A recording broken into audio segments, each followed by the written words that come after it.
السلام عليكم، عاملين ايه؟ يا رب تكونوا بألف خير. النهارده ان شاء الله هنعمل مع بعض صينيه البطاطس دي، تحفه سهله سريعه وفي نفس الوقت النتيجه والله حلوه قوي.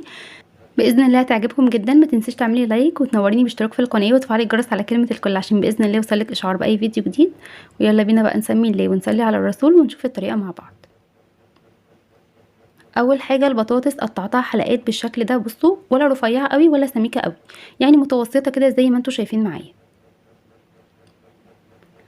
بحط عليها شوية ملح وشوية فلفل اسود، وممكن تكتفي بملح وفلفل اسود بس، او تزودي شوية توابل 7 بهارات اللي يعجبك. انا حطيت ملح وفلفل اسود وشوية كزبرة ناشفة.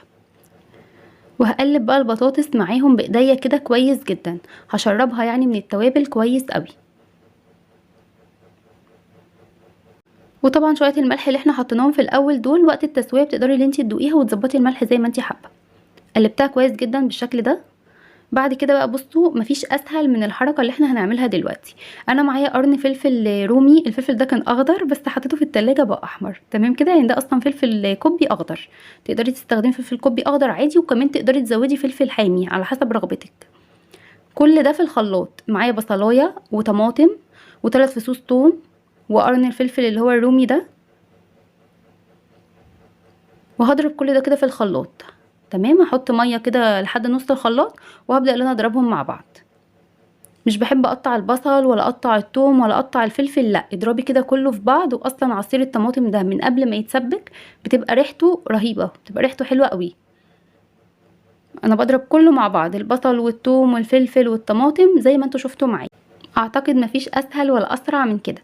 معلقه سمنه بقى هتبداي انت توزعيها كده على الوش وترفعيها على النار. بغطي الصينيه وبرفعها على النار لحد ما تستوي خالص.